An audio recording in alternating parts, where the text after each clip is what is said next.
Yesterday, EFCC committed an abomination in Akwa Ibom State. Professor Ekpe was washing in for a surgery that he never did. Why? Because masked men from the EFCC entered the hospital, took out tinted bullets and fired tear gas inside the hospital. Patients ran, nurses ran, people on drips ran. According to NMA, that's the Nigerian Medical Association, they beat this professor until he was bleeding from his forehead. Handcuffed him, dragged him outside the hospital with 3 other staff. Why? They wanted to verify medical reports. A piece of paper for somebody that committed fraud. Now, the EFCC has come out to say, we wrote 2 letters, but we didn't get any response. Fine. Let's say that that's exactly what happened. Let us assume that the hospital ignored every letter.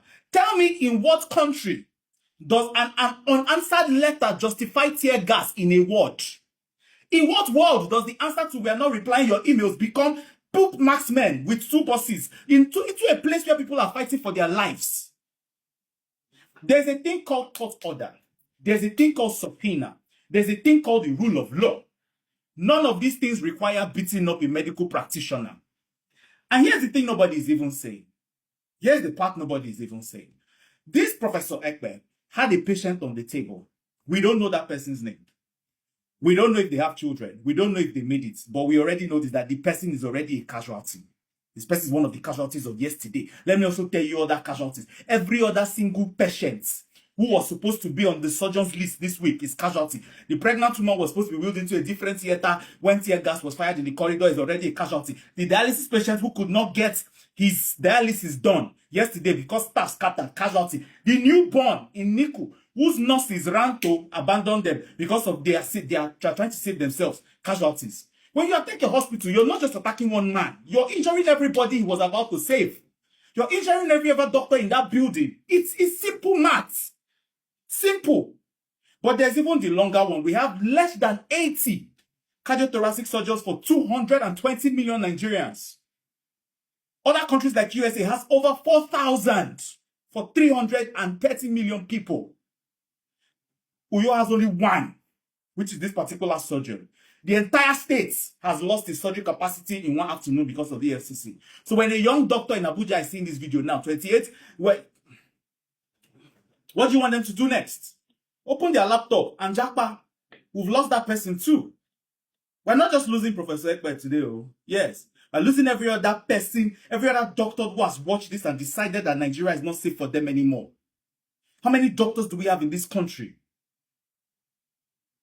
So when your father has a heart attack at 3 a.m., when your sister goes into cardiac arrest during surgery, when your child is born and there's a hole in the heart, God forbid that be, is not our portion. Who do you think will be in the theater? EFCC? Or the surgeon that they chased out of the country? This is not even about EFCC versus doctors. It's about whether Nigeria still has the basic decency to treat a hospital like a hospital. So I'm calling on these people directly. Number 1 is the chairman of EFCC. Olanipekun Olukoyede. Discipline the officers who led this operation publicly. Not a quiet redeployment, not a public sanction. Apologize to this professor, to UUTH, and to every Nigerian who has watched their hospital turn into a war zone. Then publish your agency's standard operating procedure for engaging with health institutions. So this thing like this will never happen again. To the Honorable Minister of Health and Social Welfare, Professor Muhammad Alipati.